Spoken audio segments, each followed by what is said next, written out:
रमजानुल मुबारक के माह मुक़द्दस के बारे में कुरानी आयत में सबसे पहले ये बात वाज़ेह की गई है कि रोज़े हर मुसलमान, आक़िल, बालिग और आज़ाद पर फ़र्ज हैं। इसमें मुसलमान मर्द और औरतें दोनों शामिल हैं। इस महीने के रोज़े अल्लाह ताला ने फ़र्ज किए और रोज़ा रखना भी नमाज, ज़कात और हज उम्रह की तरह एक निहायत इबादत है। रोज़े को ढाल से तशबीह दी गई है। जैसे ढाल जंग में हिफाजत का काम करती है, ऐसे ही रोज़ा भी गुनाहों से बचाव का बायस है। इरशाद नबवी है कि रोज़ा ढाल है, इसके लिए ना तो बुरी बात करें, ना जिहालत की बात करें। अब ऐसे में सवाल उठता है कि इस अजीम इबादत के महीने में हमारी जिम्मेदारियां क्या क्या हैं। आज बात इसी मौजू पर और इस पर बात करने के लिए हमारे साथ खास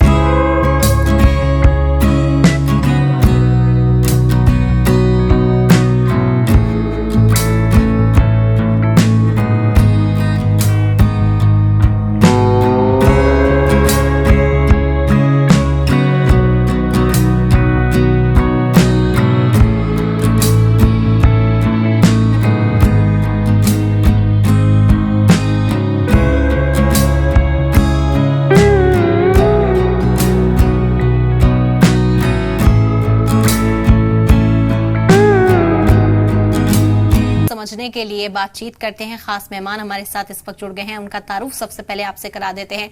मौलाना ताज मोहम्मद इजहारी साहब इस्लामिक स्कॉलर हमारे साथ इस वक्त हैं और मौलाना इश्तियाक अहमद कादरी साहब इस्लामिक स्कॉलर हमारे साथ जुड़ गए हैं। बातचीत में समझते हैं।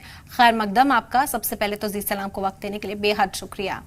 मौलाना इश्तियाक साहब, सबसे पहले आपसे ही समझना चाहेंगे, रमजान में बहैसियत मुसलमान हमारी क्या जिम्मेदारी, अगर मैं पूछूं कि आम इंसान के नाते कि क्या फराइज हैं जिन्हें अंजाम दिया जाना चाहिए। महज रोजा रख लेने से, महज भूखा रहने से, महज अपनी इफ्तारी अच्छी कर लेने से क्या मेरी जिम्मेदारियां जो हैं मुआशरे के तई वो पूरी होती हैं? बतौर आम इंसान मैं चाहूंगी मौलाना साहब इस पर रोशनी डालें। बिस्मिल्लाहिर्रहमानिर्रहीम। जी सलाम के तमाम नाजरीन को इस अज़ीमुश्शान प्रोग्राम के तवस्सुस से जो मालूमात पहुंच रही हैं, मैं पूरी टीम को मुबारकबाद पेश करना चाहता हूं। आपने बड़ा खूबसूरत सवाल किया है। रमज़ानुल मुबारक को समझने की ज़रूरत है और लगातार इस पर कोशिशें भी जारी हैं। उसी में से एक कोशिश जी सलाम की भी है। अल्लाह रब्बुल इज़्ज़त ने इरशाद फरमाया है, बिस्मिल्लाहिर्रहमानिर्रहीम, कुतिबा अलैकुमुस्सियाम कमा कुतिबा अलल लदीना मिन क़ब्लिकुम लअल्लकुम तत्तक़ून। ए ईमान वालो, तुम पर रोजे फर्ज किए गए जैसे कि तुमसे पहले की उम्मत पर भी रोजे फर्ज थे। मकसद यह है लअल्लकुम तत्तक़ून, ताकि तुम परहेजगार हो जाओ।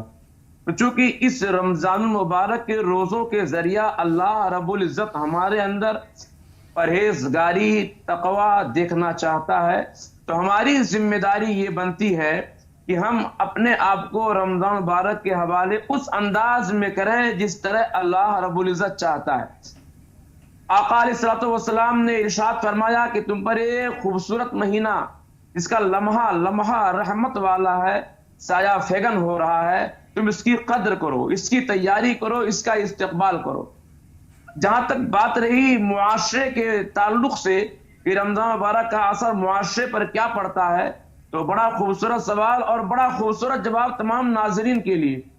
हम रोजाना जब अपने ऑफिस के लिए निकलते हैं तो सुबह नाश्ता करते हैं, दोपहर में खाना खाते हैं, शाम में खाना खाते हैं, लेकिन जब रमजान आता है तो हमारी सारी चीजों पर ब्रेक लग जाती, पाबंदियां आयद कर दी जाती हैं कि होते हुए भी आप कुछ नहीं खा सकते हैं।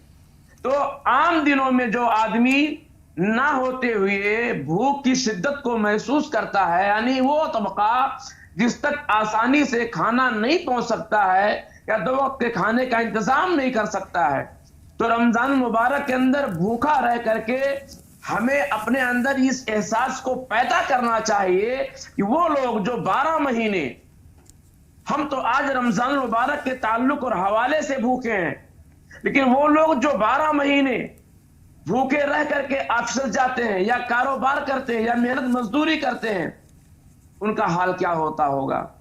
तो हमें इस महीने में, चूंकि ये महीना बड़ा खैर और बरकत का है, आका अलैहिस्सलातु वस्सलाम इरशाद फरमाते हैं, हज़रत अनस बिन मालिक रज़ी अल्लाह तआला अन्हु की हदीस है किसी ने पूछा या रसूल अल्लाह सदका कौन सा अफजल है, तो आपने इरशाद फरमाया रमजानुल मुबारक का सदका सबसे ज्यादा अफजल है।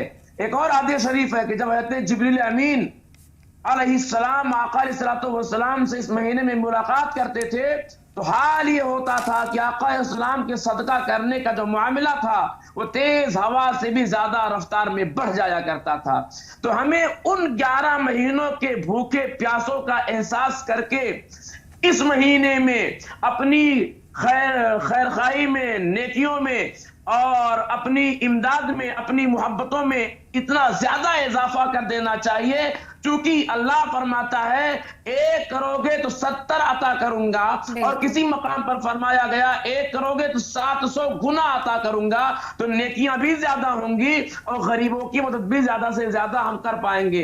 तो मुआशरा के ताल्लुक से हमारे अंदर बेदारी पैदा हो, प्यार पैदा हो, मोहब्बत पैदा हो। और हम एक बहुत जरूरी बात करूंगा कि लोग आमतौर से मसाजिद के अंदर तो अफ्तार का सामान पहुंचा देते हैं। मसाजिद एक सेंट्रल पॉइंट है जिस पर पूरे मोहल्ले की निगाह रहती है, लेकिन उन झोपड़ियों के अंदर जहां रोजेदार बच्चियां होती हैं, रोजेदार माएँ होती हैं, रोजेदार भाई होते हैं, वहां कोई अफ्तार नहीं पहुंचाता। तो गुजारिश करूंगा कि जब आपके कदम मस्जिद के लिए अफ्तार की थाली लेकर के निकलें तो उनमें से कुछ हिस्से अपने आस पड़ोस के झोपड़ियों के अंदर भी जरूर डाल दिया करें। आज भी गुर्बत ज्यादा लोग हैं जो रोजा तो रखते हैं मगर अफ्तार नहीं कर पाते।